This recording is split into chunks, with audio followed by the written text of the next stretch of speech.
नमस्कार दोस्तों, स्वागत है आपके अपने YouTube चैनल गुरुकुल 24 में।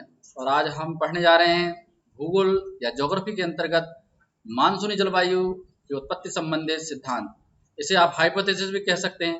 पूरा वीडियो जरूर देखिएगा। इसमें जो कंटेंट है हमने बहुत मेहनत की है, बहुत सारे ग्राफिक्स लिए हैं जो आप NCERT से पढ़ते हैं, बहुत सारे नोट्स से पढ़ते हैं, बहुत सारी बुकों से पढ़ते हैं, उसका निचोड़ है यह। सुनिश्चित मानिए इसमें बहुत सारे हमने क्वेश्चन आंसर भी लिया हुआ है जो विभिन्न प्रतियोगिता परीक्षाओं में आ चुके हैं। आइए देखते हैं मानसूनी जलवायु के उत्पत्ति संबंधी सिद्धांत। इस सिद्धांतों को दो भागों में बांटा गया है। एक तो प्राचीन सिद्धांत कहा जाता है, दूसरा जो है आधुनिक सिद्धांत कहा जाता है। आधुनिक सिद्धांत के अंतर्गत जेट स्ट्रीम तथा अल नीनो को रखा गया है। वहीं जो है तापी संकल्पना और जो है ITCZ पछुआ पवन सिद्धांत भी कहते हैं, जिसे को कहाँ रखा गया, प्राचीन सिद्धांत के अंतर्गत रखा गया है। आइए हम देखें, एक एक करके सिद्धांत देखते हैं। पूछा जाता है इसमें से एक क्वेश्चन समानता पूछा जाता है। साधारण रूप से बहुत सारे क्वेश्चंस आए हुए हैं। जैसे पूछा जाता है कि तापी संकल्पना किसने दी है, तो जी हाँ, एडमंड हेली का नाम याद रख लीजिएगा। कहीं कहीं इसमें ब्रेकर और स्टेम का नाम भी मिलता है। ये लगभग सिद्धांत कब दिया इन्होंने, तो ये भी पूछा जा सकता है। तो लगभग ये 17वीं शताब्दी में दिया था, जिसे 1638 माना जाता है, 17वीं शताब्दी, इसको याद कर लीजिएगा। अच्छा, एक क्वेश्चन और बनता है कि पूछा जाता है विश्वत रेखी पछुआ पवन सिद्धांत किसने दिया था, तो प्लान महोदय ने दिया था। प्लान महोदय ने जो दिया था सिद्धांत बहुत कुछ तार्किक रूप से बैठता है, इसको हम अभी आगे चल कर देखेंगे। आधुनिक सिद्धांत में बहुत सारे सिद्धांत है। यहाँ पर हमने दो ही सिद्धांत लिए हैं। एमटीइन का सिद्धांत लिया हुआ है, इसका है वो जेट स्ट्रीम का सिद्धांत है, जिसे एमटीइन ने दिया था। एक दूसरा सिद्धांत है अल नीनो का सिद्धांत, जिसे गिलबर्ट वाकर ने दिया था। और बहुत सारे सिद्धांत हैं, आगे चल के हम और देखते जाएंगे जो महत्वपूर्ण है। आइए देखते हैं। सर्वप्रथम देखते हैं तापी संकल्पना। तापी संकल्पना जो है एडमंड हेली दी है, जैसे मैंने अभी वर्णन किया था। एडमंड हेली जो है बहुत बड़े जलवायुवेत्ता थे। उन्होंने यह सिद्धांत मूलतः दो थ्योरी पर आधारित था। कौन सा है, एक जल समीर पर आधारित दिया था और थल समीर। अब जल समीर थल समीर क्या होते हैं? जल समीर जो है जल से चलने वाली पवनें हैं। तो जल से चलने वाली पवनें क्या कहलाई? आप ऐसा भी कर सकते हैं, ऐसे भारत में मैप बना लीजिए यहाँ पर और समझ सकते हैं। ये वाटर मान लीजिए एरिया है, ये जली वाला भाग एरिया है। यहाँ से जो है जल से स्थल की ओर चलने वाली पवनें, जल से स्थल की ओर चलने वाली पवनों को क्या कहते हैं? जल समीर कहते हैं। ये सामान्यतः जो है दिन के समय में होती है। सामान्यतः ये प्रक्रिया जो होती है तटीय वाले भागों में होती है। कहाँ पर होती हैं? तटीय वाले भागों में होती हैं। और एक इसका जो है अब आपको समझना है कि किस प्रकार से यह वर्षा करती है, किस प्रकार से पवनें होती हैं। इसका तात्पर्य ये है, पवनों की एक माध्यम रहता है। कैसा माध्यम रहता है? पवनों की एक निश्चित रहता है कि वो कैसे चलेंगी। वह जो होती हैं हाई प्रेशर अर्थात उच्च दाब से निम्न वायु दाब की ओर चलती हैं। कैसे चलती हैं? उच्च दाब से निम्न वायु दाब की। कारण क्या है? इस एरिया में कौन सा वाला भाग? ये राजस्थान वाला भाग ले लीजिए, या मुल्तान कह लीजिए, या पेशावर वाला भाग नॉर्थ ईस्ट का। ठीक है, नॉर्थ ईस्ट नहीं, नॉर्थ वेस्ट का भाग ले लीजिए। तो इस वाले भाग में क्या होता है, यहाँ पर बहुत ज्यादा गर्मी पड़ती है। फलतः क्या होती है? पवनें आकर्षित होती हैं और जिससे दक्षिण पश्चिम मानसून की उत्पत्ति होती है। यहाँ पर आप देख सकते हैं ये पवनें धीरे धीरे चल रही हैं। और क्या होता है, ये जली वाला भाग को लेते हुए, यहाँ पर जली वाला भाग को लेते हुए आर्द्रता ग्रहण कर लेती हैं। आर्द्रता ग्रहण करने के पश्चात क्या होता है, वे आसपास के ये क्षेत्रों में, पर्वतीय वाले भागों में या पश्चिमी घाट में टकराती है, जिससे यहाँ पर सापेक्ष आर्द्रता में वृद्धि होती है। संघनन प्रारंभ हो जाता है और संघनन प्रारंभ होने से क्या होता है, वर्षा की बूंदों में या कहें बादल के रूप में, और बादल जो है वर्षा के रूप में, बूंदों के रूप में वर्षण या ओलावृष्टि के रूप में या हिमपात के रूप में वर्षा करता है। तो ये वर्षा होती है इस प्रकार से। तापी संकल्पना जो ये कहती है कि दक्षिण पश्चिम से उत्तर पूर्व की ओर चलने वाली पवनें जो हैं वो किस प्रकार से दक्षिण पश्चिम से उत्तर पूर्व की ओर 6-6 माह जो चलती हैं, इस प्रकार से मानसून का आगमन करती है, जिसे दक्षिण पश्चिम मानसून कहते हैं। इसे किसने दिया था? हेली और ब्रेकर ने दिया था, और स्टेम का भी नाम मिलता है। इसी प्रकार से शीत ऋतु में क्या होता है? शीत ऋतु में क्या होता है, विभाग पूरा ठंडा हो जाता है। ठंडा होने के कारण क्या होता है, यहाँ पर हाई प्रेशर क्रिएट हो जाता है। एक क्वेश्चन बनता भी है, ये तिब्बत वाला जो पठार वाला भाग है, तिब्बत एरिया वाला भाग है, ये बहुत ज्यादा ठंडा होने के कारण क्या होता है, ऊर्ध्वाधर पवनें चलने लगती हैं। और पवनें चलने से क्या होता है, इस वाले भाग में जो है अचानक बहुत ज्यादा हाई प्रेशर निर्मित हो जाता है। वहीं समुद्री वाले भाग में लो प्रेशर क्रिएट हो जाता है, जिससे क्या होता है, उच्च दाब से निम्न दाब की ओर पवनें चलने लगती हैं। और क्या करती हैं ये पवनें? इस प्रकार से चलने लगती हैं और क्या करती हैं, यहाँ पर एरिया भाग में शीत ऋतु का प्रभाव हो जाता है, जैसे शीत ऋतु चलने लगती है। वहीं तमिलनाडु तथा अंडमान निकोबार में शीतकाल में वर्षा करती है। ये क्वेश्चन पूछा जाता है कि शीतकाल में वर्षा कहाँ कहाँ होती है, तो ये उसको याद कर लीजिएगा। तमिलनाडु में भी होती है और एक कहाँ पर होती है, अंडमान निकोबार में। ये यूपीएससी में ये क्वेश्चन पूछा जा चुका है। आइए देखें दूसरी संकल्पना दूसरी संकल्पना बहुत महत्वपूर्ण है, इसे अंतः उष्णकटिबंधीय अभिसरण क्षेत्र भी कहते हैं, इंटरट्रॉपिकल कन्वर्जेंस भी बोलते हैं। ये जो बेल्ट है ये बहुत महत्वपूर्ण है, इस दृष्टि से महत्वपूर्ण है, मैं बताना चाह रहा था। ये वाला भाग जो थ्योरी है बहुत कुछ एक जो है मान्य के रूप में भी है, मान्यता प्राप्त है। जो ITCZ है वो क्या होता है, ITCZ इस भाग में पाया जाता है। कहाँ पर पाया जाता है, विषुवत रेखा के आसपास पाया जाता है, और ये विषुवत रेखा के पास पाया जाता है। कितना कितना विस्तार रहता है, लगभग 0 से 5 अंश अक्षांश के बीच में डोल्ड्रम बेल्ट पाई जाती है। इस डोल्ड्रम में क्या होता है, लो प्रेशर रहता है। लो प्रेशर होने के कारण क्या होता है, पवनें आकर्षित होती हैं, और यहाँ पर पवनें कौन सी चलती हैं, आपको पता होना चाहिए। कौन सी पवनें चलती हैं, विषुवत रेखी पवनें। और विषुवत रेखी पवनें उत्तरी गोलार्ध और दक्षिण गोलार्ध में अलग अलग चलती हैं। दक्षिण गोलार्ध में जो है दक्षिण पश्चिम से उत्तर पूर्व की ओर, उत्तर पश्चिम की ओर चलती हैं। वहीं उत्तरी गोलार्ध में देखा जाए तो उत्तर पश्चिम से, उत्तर पूर्व से दक्षिण पश्चिम की ओर चलती हैं। ये पवनें में क्या होता है, इस जो प्लान ने जो थ्योरी दिया है, इस प्लान की थ्योरी के अनुसार इन्होंने ये कहा है कि जैसे जैसे जो है सूर्य उत्तरायण होता है, सूर्य उत्तर की ओर आता है, आपको पता है कर्क रेखा तक पहुंचता है, और कर्क रेखा कहाँ तक है, 23.5 अक्षांश तक है। 23.5 अक्षांश उत्तरी अक्षांश को क्या कहते हैं, कर्क रेखा कहते हैं, और 23.5 अंश दक्षिणी अक्षांश को क्या कहा जाता है, मकर रेखा कहा जाता है। सूर्य इन दोनों रेखाओं के बीच में होता है। जैसे ही सूर्य ताप जो है उत्तरायण की ओर होता है, उत्तर की ओर होता है, वैसे ही क्या होता है, ये पवनें जो है, व्यापारिक पवनें जो है दक्षिण गोलार्ध की वो पार कर जाती हैं। कहाँ पार कर जाती हैं, व्यापारिक पवनें कहाँ पार कर जाती है, दक्षिण गोलार्ध की व्यापारिक पवनें विषुवत रेखा को पार करके अपने कोरियलिस बल के अनुसार दाहिनी ओर मुड़ जाती हैं। दाहिनी ओर मुड़ने के कारण क्या होता है, इस क्षेत्र में जो है जो पवनें हैं, व्यापारिक पवनें हैं, दक्षिण गोलार्ध से चलने वाली व्यापारिक पवनें हैं, वो क्या होता है, इस यहाँ पर कौन सी है, विषुवत रेखा को पार करने के पश्चात क्या होता है, यहाँ से वो क्या करती हैं, दाहिनी ओर मुड़ जाती है। और इस प्रकार से ये क्या होता है, दाहिनी ओर मुड़ जाती हैं, और क्या करती है, दक्षिण पश्चिम मानसून की उत्पत्ति करती है। ये कोरियलिस बल जो है यहाँ पर प्रभावित हो जाता है, यहाँ पर लागू हो जाता है। कोरियलिस बल के अनुसार अपने चलने की दिशा में वायु जो पवनें हैं वो दाएं ओर मुड़ जाती हैं।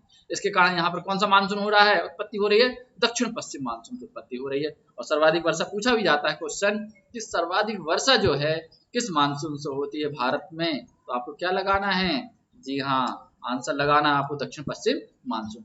आइए देखें कि अब जो है दक्षिण पश्चिम मानसून देखा हम, अब देख लें उत्तर पूर्व मानसून। जो ITCZ है, पुनः व्यापारिक पवनें, पुनः क्या होता है, सूर्य जो है दक्षिणायन होने के कारण क्या होता है, पुनः ये आ जाती है पवनें। कौन सी आ जाती हैं, व्यापारिक पवनें आ जाती है, और जो है दक्षिण गोलार्ध में जो व्यापारिक पवनें पुनः अपने स्थान पर आ जाती है। इस प्रकार से जो पवनें पुनः व्यापारिक पवनें एक प्रकार से पुनः क्रिएट हो जाती है यहाँ पर, और इसे ही क्या कहा जाता है, उत्तर पूर्व मानसून, जिसे शीतकालीन मानसून कहा जाता है। आइए कुछ इंपॉर्टेंट फैक्ट देख लेते हैं, इसमें पूछे जाते हैं। भूमध्य रेखा के निकट 0 से 5 अक्षांश के मध्य, कहाँ, नॉर्थ एंड साउथ, अर्थात उत्तरी गोलार्ध और दक्षिण गोलार्ध में एक बेल्ट पाया जाता है जिसे डोल्ड्रम कहा जाता है। उस क्षेत्र में उत्पत्ति होती है किसकी, ITCZ की होती है। इसका स्वरूप कैसा होता है, इसका जो स्वरूप कैसा होता है, वो लो प्रेशर वाला होता है। कैसा होता है, निम्न दाब वाला क्षेत्र होता है, और इसे क्या कहा जाता है, मानसून गर्त कहा जाता है। जी हाँ, इसको इंपॉर्टेंट है, चाहे तो स्क्रीनशॉट ले लीजिएगा, ये पूछा भी गया। अब आइए इसको प्रभाव देख लें। इसका प्रभाव कैसा है, कोरियलिस बल के कारण क्या होता है, ग्रीष्म काल में, ग्रीष्म ऋतु में क्या होता है, दक्षिण गोलार्ध जो चलने वाली, हमने अभी समझाया था, दक्षिण गोलार्ध से कौन सी चलती है पवनें, व्यापारिक पवनें चलती हैं। और व्यापारिक पवनें कैसे चलती हैं, व्यापारिक पवनें जो है दक्षिण गोलार्ध में चलती हैं, आपको पता ही होना चाहिए, देख सकते हैं आप इसमें, है ना, ऐसे ही चलती हैं। कैसी चलती हैं, दक्षिण पश्चिम से उत्तर पूर्व की ओर चलती हैं। अब ये पवनें क्या होती हैं, पार करती हैं किसको, ये यहाँ 0 डिग्री जो अक्षांश है, यहाँ पर पार करने के पश्चात क्या होती हैं, ये जो दिशा है विषुवत रेखा को पार करने के पश्चात इनकी दिशा कैसी हो जाती है, दक्षिण पश्चिम से उत्तर पूर्व की ओर हो जाती है। ये हमने देखा, इसे ही क्या कहते हैं, दक्षिण पश्चिम मानसून कहा जाता है। आइए देखें, इसमें एक फैक्ट और है बहुत इंपॉर्टेंट जो पूछा जाता है। ITCZ जो है शीतकाल में क्या होता है, दक्षिण की ओर खिसकने के कारण क्या होता है, उत्तर पूर्व से दक्षिण पश्चिम की ओर आ जाता है, जिससे क्या होता है, उत्तर पूर्व मानसून की उत्पत्ति होती है, जिसे क्या कहा जाता है, शीतकालीन मानसून। चाहे तो आप स्क्रीनशॉट ले सकते हैं। आइए देखें एक और सिद्धांत, जेट स्ट्रीम। जेट स्ट्रीम का सिद्धांत बहुत महत्वपूर्ण है, बहुत सारे लोगों को ये बहुत कठिन लगता है, परंतु विश्वास मानिए आज से कम कठिन लगेगा। ये जो है इससे जो क्वेश्चन जो पूछे जाते हैं वो आज हम यहाँ पर निर्धारण कर देते हैं। ये क्वेश्चन बहुत बार पूछा गया है। ये जो आप देख रहे हैं, इसमें यहाँ पर फोटो देख रहे हैं, ये पी कोटेश्वरम है। पी कोटेश्वरम का नाम बहुत बार भारतीय मौसम वैज्ञानिक तो थे ही, ये क्या हुआ, WMO में भी एक प्रकार से वाइस प्रेसिडेंट भी रहे हैं, और जो जलवायु वेदता भी रहे हैं। इन्होंने ये जेट स्ट्रीम संबंधित सिद्धांत जो है, गिलबर्ट वाकर का है वैसे तो ये सिद्धांत, तो इन्होंने भी बहुत ज़्यादा इन्होंने इस पर रिसर्च की थी। तो पूछा भी जाता है, ये क्वेश्चन बनता है कि किस जलवायु विविधता का योगदान जेट स्ट्रीम में है, तो आपको पता होना चाहिए। तो वो कौन है? P potassium. ये यूपीएससी का क्वेश्चन आ चुका है, इसको आप चाहें तो नोट कर सकते हैं। इसकी खोज जो है वैसे तो द्वितीय विश्व युद्ध में 1945 में की गई थी, जब अमेरिका ने नागासाकी और हिरोशिमा में आक्रमण किया था। उस समय जो अमेरिकी विमान चालक थे उन्होंने देखा कि जो पवने की गति है उसके कारण कभी रुक रहा है, कभी तेज गति से वायुयान चलता है, तो उन्होंने जो पवना के रूप में नाम दिया था वो दिया था कौन सा? Jet stream. परंतु जो शब्द अगर देखा जाए, जो शब्द है जेट स्ट्रीम शब्द, वो सीजी रॉसबी ने दिया। किसने दिया था? सीजी रॉसबी ने। बहुत महत्वपूर्ण है, ये आ चुका है क्वेश्चन, आप चाहें तो इसको नोट कर लें। जेट स्ट्रीम सिद्धांत जो है एमटीइन का तो है, सिद्धांत किसने दिया? एमटीइन ने दिया, परंतु जो शब्द है वर्ड है सीजी रॉसबी ने दिया। ये बहुत इंपॉर्टेंट है। जी हाँ, आप इसको ऐसे भी याद कर सकते हैं दूसरे तरीके, जैसे हमने इसके पहले हमने जो पढ़ाया था मानसून, मानसून जो शब्द है वो तो अल-मसूदी ने दिया था। जी हाँ, अल-मसूदी ने दिया था। परंतु जो 6-6 माह की जो पवनें चलती थी भारत में, वो जो है जो 6-6 माह की जो पवनें चलती थी उसको सबसे प्रथम पहले वर्णन किसने किया था? हेप्लस ने। यहाँ ये भी क्वेश्चन आ चुका है यूपीएससी, आप इसको चाहें तो नोट कर लें। तो मानसून शब्द जो किसने दिया था? अल-मसूदी ने दिया था, जबकि उसका वर्णन जो है या दक्षिण पश्चिम या उत्तर पूर्व मानसून का जो है वर्णन किसने किया था? हेप्लस ने किया था। इसी प्रकार से जेट स्ट्रीम शब्द का इस्तेमाल सर्वप्रथम किसने किया था? सीजी रॉसबी ने किया था, वहीं एमटीइन ने इसको सिद्धांत के रूप में दिया था। आइए देखें ये क्या है सिद्धांत के रूप में। ये पश्चिम से पूर्व चलने वाली एक उपोष्ण जेट स्ट्रीम है। भारतीय परिप्रेक्ष्य में बात कर रहे हैं। अब जो जेट स्ट्रीम है वो सर्पिलाकार कैसे चलती हैं? सर्पिलाकार में चलती हैं। अब जो सर्पिलाकार में चलती हैं, हाई प्रेशर भी होता है, इसमें लो प्रेशर भी होता है, तो इसके कारण ये सर्पिलाकार चलती हैं। आइए देखें इसकी जो गति है वो जो है पश्चिम से पूर्व की ओर है। आइए इसमें देखें क्षेत्र कौन सा है। लगभग 12 किलोमीटर की ऊंचाई पर पाई जाती हैं ये पवनें। पूछा भी जा चुका है कई बार क्वेश्चन कि जेट स्ट्रीम का प्रवाह कहाँ होता है। तो जी हाँ, जेट स्ट्रीम का प्रवाह देखिए, ये मैप दिख रहा है, ये जेट स्ट्रीम है, ये वायुयान चल रहे हैं। सामान्यतः जो वायुयान है इंटरनेशनल फ्लाइट है। कौन सी फ्लाइट है? इंटरनेशनल जो फ्लाइट हैं, अंतरराष्ट्रीय जो उड़ानें हैं, वो सामान्यतः जेट स्ट्रीम का अनुगमन करती हैं, उनका फॉलो करती हैं, ताकि वो जो है उनकी गति में तीव्रता आ जाती है। जी हाँ, तो जो जेट स्ट्रीम जो है पश्चिम से पूर्व की ओर चलती हैं, इनका अनुगमन बहुत सारे यान करने के कारण इसका नाम जेट और स्ट्रीम से रखा गया। जी हाँ, जेट माने यान। तो ये जेट स्ट्रीम पूछा जाता है क्वेश्चन, आइए वो देखें। तो जो ट्रोपोस्फीयर और स्ट्रेटोस्फीयर के बीच में पाई जाती है, ना कि क्षोभ मंडल में पाई जाती है। इसको याद कर लीजिए, हिंदी में कहें तो क्षोभ और समताप मंडल के मध्य पाई जाती है पवनें। कौन सी? Jet stream. इसका प्रभाव भारत में किस ऋतु में पड़ता है पूछा जाता है। तो जी हाँ, आपको याद कर लीजिएगा, शीतकाल में प्रभाव रहता है इसका। किस काल में रहता है? शीतकाल में अधिक प्रभाव रहता है सर्पिलाकार होने का। और ये कहाँ पर वर्षा करती है? भारत के रूप में अगर देखा जाए, सर्वाधिक वर्षा जो है पंजाब में करती है। कहाँ पे करती है? ये पंजाब में करती है। पंजाब, हरियाणा, आपने जो है उत्तर पश्चिम वाला भाग देखा होगा, वहाँ उत्तर पश्चिम वाले भाग में ये सामान्यतः क्या करती है? यहाँ पर बारिश करती है ना। ये आप चाहें तो यहाँ पर एक मैप डायग्राम कर सकते हैं। इस वाले भाग में जम्मू कश्मीर से लेकर इस वाले भाग में क्या करती हैं? यहाँ पर वर्षा होती है, शीतकालीन वर्षा। इसे क्या कहा जाता है? जेट स्ट्रीम कहा जाता है। कहीं कहीं इसे वेस्टर्न डिस्टर्बेंस के नाम से माना जाता है, जिसे पश्चिमी विक्षोभ भी कहा जाता है। ये जो है जम्मू कश्मीर हो गया, उत्तराखंड हो गया, ये बहुत महत्वपूर्ण होता है। यहाँ की जो है ये क्वेश्चन बन सकता है। यहाँ पर जेट स्ट्रीम का जो प्रभाव है वो जो है किस फसलों में पड़ता है, ये क्वेश्चन आ सकता है। तो आप ये याद कर लीजिएगा, जेट स्ट्रीम का जो सर्वाधिक फसलों में प्रभाव पड़ता है वो पड़ता है रबी की फसलों पर। इसको नोट कर लें। और रबी की फसलों को याद करने का तरीका है, दो शब्द से बना है, रा और वा से बना हुआ है, तो दो शब्द हैं। तो दो शब्द से जो भी फसलें आएंगी वो कौन सी फसलें कहलाएंगी? रबी की फसलें कहलाएंगी। चाहे इसमें आप चाहें तो यहाँ पर लिख सकते हैं, जैसे चना हो गया, ठीक है, गेहूं हो गया ना, ये सब रबी की फसलें हैं। आप इसको याद कर सकते हैं दो वर्ड से ना, बहुत सारी फसलें होती हैं इस प्रकार की। खरीफ की फसलें, खरीफ में कितने शब्द हैं? 3 शब्द हैं, है ना, 1, 2 और 1, 3 शब्द वाले जो शब्द आते हैं। ज्वार हो गया, याद कर लीजिए, ज्वार 3 शब्द है। मक्का हो गया, ये सब कौन सी फसलें हैं? खरीफ की फसलें हैं। खरीफ फसलें कब होती हैं? हमारा लास्ट वीडियो देख सकते हैं आप, उसमें हमने बहुत अच्छे से समझाया रबी और खरीफ की फसलें। आप चाहें तो इसको सब्सक्राइब कर लीजिए अगर आपको अच्छा लग रहा है वीडियो तो। साथ ही साथ आप पुराना वीडियो देखिएगा, उसमें मैंने पूरा समझाया हुआ है रबी और खरीफ फसलें, बहुत ज़्यादा ट्रिक के माध्यम से। आप इन ट्रिक को तो याद कर सकते हैं। मैंने बताया ना, 3 शब्द से जुड़ा हुआ है। ज्वार हो गया, मक्का हो गया, बाजरा हो गया, चावल हो गया, राहर हो गया। आप इसको जो है चावल को धान मत याद कर लीजिएगा, धान करेंगे तो 2 शब्द हो जाएगा, गड़बड़ कर देंगे, इसलिए थोड़ा सा माइंड लगा के याद करिएगा, टेक्निकल यूज करिएगा। आइए देखें इस पर सर्वाधिक प्रभाव जेट स्ट्रीम का किस फसल पर पड़ता है? रबी की फसलों पर पड़ता है। आइए देखें अगला, इसके प्रकार किसके प्रकार देख रहे हैं? हम पढ़ रहे हैं जेट स्ट्रीम। जी हाँ, जेट स्ट्रीम 3 प्रकार का होता है। एक पूर्वी जेट स्ट्रीम होता है, दूसरा होता है उपोष्ण जेट स्ट्रीम। पूर्वी जेट स्ट्रीम जो है, हम एक जो थ्योरी के रूप में देखें तो 8 से 8 अंश अक्षांश। अच्छा, अब कई लोग कहते हैं जेट स्ट्रीम जो है उत्तरी गोलार्ध में बस चलती हैं, कुछ लोग कहते हैं दक्षिण गोलार्ध में चलती हैं। तो जी हाँ, दोनों की याद कर लीजिए। 8 अंश से 35 अक्षांश के मध्य चलती है। कहाँ से कहाँ?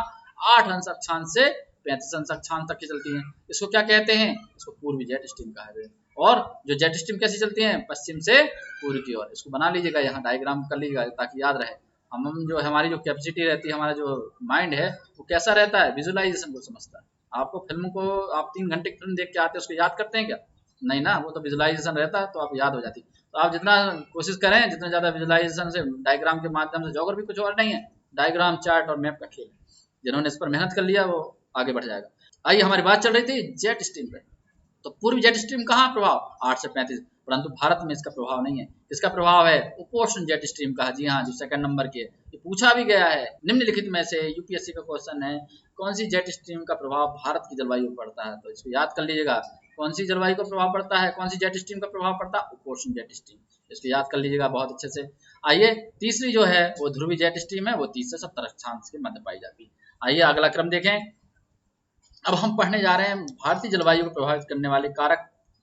हम पढ़ने जा रहे हैं, विभिन्न प्रकार के सिद्धांत देख रहे हैं, कौन कौन से मानसून को प्रभावित करते हैं। आइए देखें, ये सिद्धांत के रूप में एक अल नीनो है। आइए देखते हैं अल नीनो। अल नीनो क्या होता है? आप देख रहे हैं दक्षिण अमेरिका, ये दक्षिण अमेरिका देख लीजिए, याद कर लीजिए, मैप रख लीजिए साथ में, या एटलस लेके बैठ जाएं। नहीं भी बैठ पा रहे हैं तो कोई बात नहीं, यहाँ से समझ में आ जाएगा।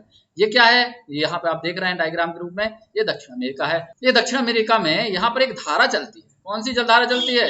आप चाहें तो कमेंट बॉक्स में यहाँ लिख के बता सकते हैं कौन सी जलधारा चलती है। कहाँ पर मैं पूछ रहा हूँ? पेरू और हम्बोल्ट के पास कौन सी जलधारा चलती है? यहाँ पर चलती है हम्बोल्ट की जलधारा। पेरू और इक्वेडोर के पास कौन सी चलती है? हम्बोल्ट। हम्बोल्ट की जलधारा जो है ठंडी जलधारा है, बहुत प्रभावित करती है, और यहाँ पर मत्स्य उत्पादन भी होता है। कारण क्या है? गर्म और ठंडी जलधारा का मिलन स्थल भी है।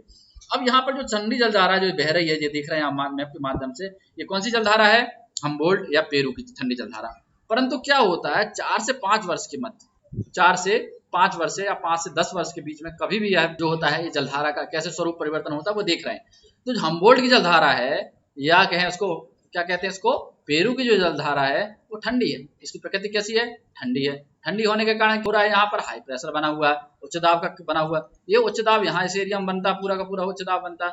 परंतु अचानक क्या होता है, इस एरिया में एक गर्म जलधारा जो पश्चिमी विस्वती धारा जो चलती थी, वह इसका प्रभाव बहुत आगे बढ़ जाता है, और प्रभाव होने के कारण क्या होती है, हम्बोल्ट जलधारा के ऊपर चढ़ जाती है, और ये जलधारा को क्या करती है? ठंडी को गर्म कर देती है, जिसके कारण यहाँ पर क्या होता है? लो प्रेशर निर्मित हो जाता है। कहाँ पर होता है लो प्रेशर? इस एरिया में लो प्रेशर, जिससे क्या होता है? मानसून का जो है कमजोर होने लगता है, क्योंकि यहाँ पर लो प्रेशर होने का क्या होता है? पवनें इस तरफ की और खिंचने लगती हैं। तो इसके कारण क्या होता है? अल नीनो का प्रभाव बनने लगता है। आइए इसको देखें, अल नीनो को किस प्रकार से प्रभावित कर रहा है, किस प्रकार इफेक्ट पूछे जाते हैं। सर्वप्रथम देखें कि कहाँ पर है? प्रशांत महासागर में है। प्रशांत महासागर और हिंद महासागर के ऊपर क्या होता है? सीसा की स्थिति बनती है। सीसा क्या होता है? एक प्रकार से यहाँ पर हमने वर्णन कर रहे थे, हाई प्रेशर और लो प्रेशर का अंतर आ जाता है। कहाँ पर? ये कौन सा महासागर कहलाया?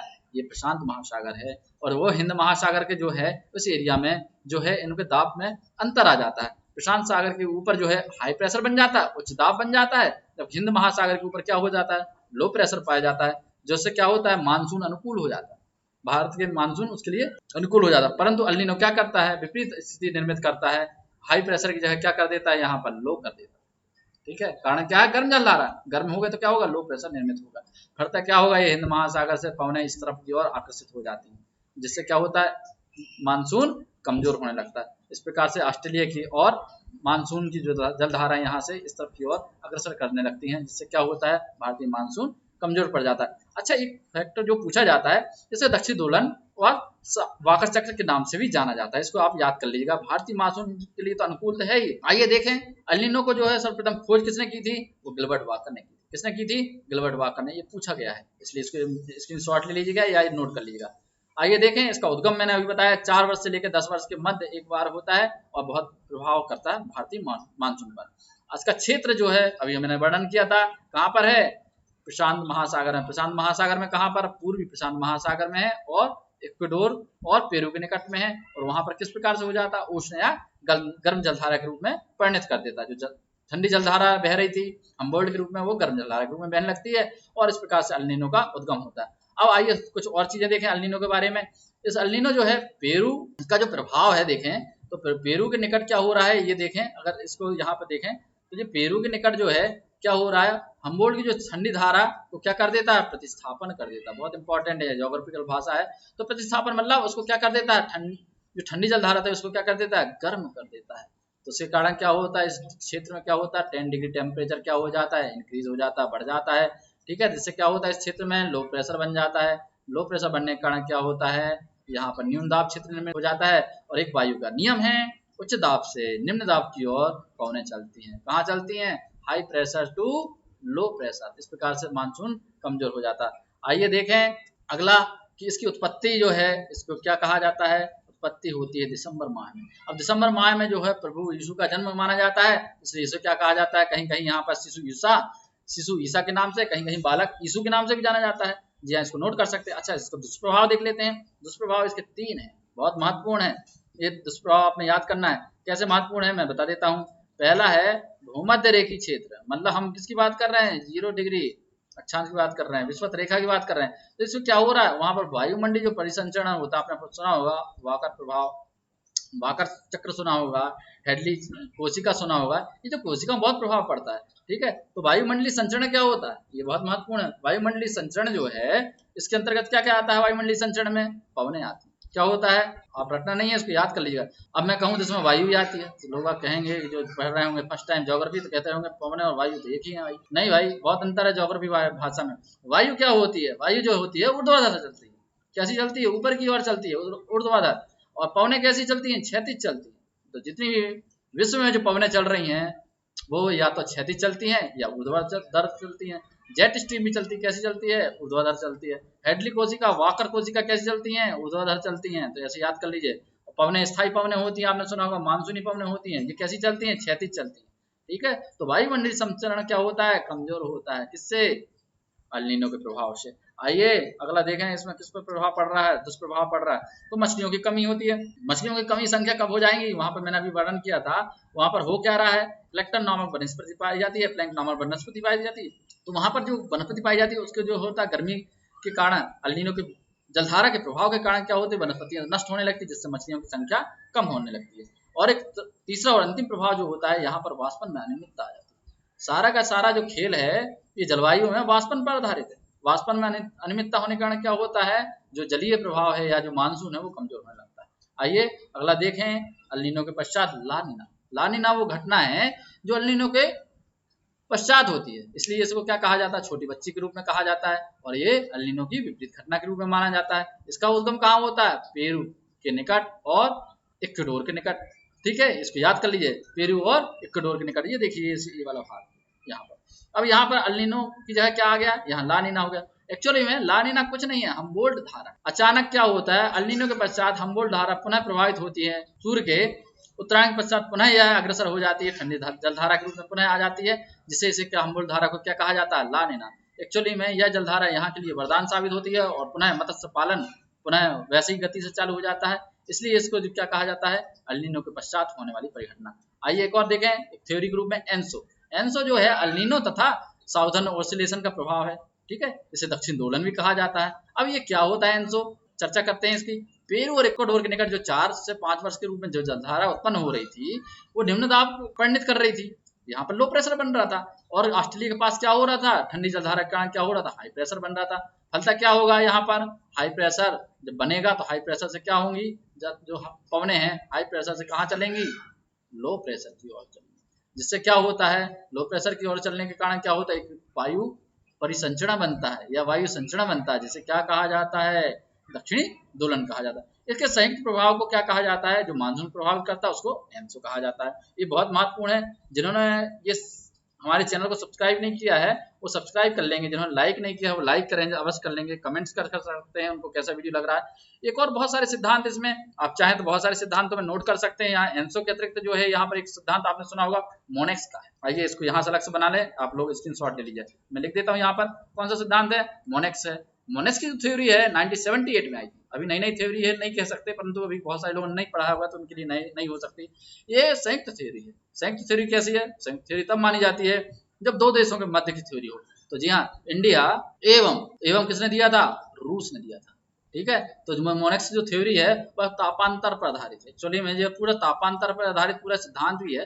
तो मोनेक्स जो थ्योरी है वो 1978 में दिया था, और इंडिया और रूस की थ्योरी है, और क्या है, किस पर आधारित है? तापांतर पर आधारित है पूर्णतः। ठीक है, कर्क रेखा और मकर रेखा पर आधारित, किस प्रकार से सूर्य का उत्तरायण और दक्षिणायन होता है, और उससे क्या होता है, तापमान में परिवर्तन होने के कारण वायु की दशाओं में परिवर्तन होता है, और जिससे वर्षा की निर्मित होती है। एक और आजकल आपने देखा होगा थ्योरी का नाम सुना होगा, फाइन लेटर जोन के नाम से। फाइन लेटर जोन क्या होता है? जो मोजाम्बिक जलधारा है, आपने सुना होगा, दक्षिणी गोलार्ध में ब्राजील के नीचे एक देश है, दक्षिण अमेरिका में ब्राजील है, ब्राजील के पास में एक नीचे देखेंगे दक्षिण की ओर एक मोजाम्बिक है।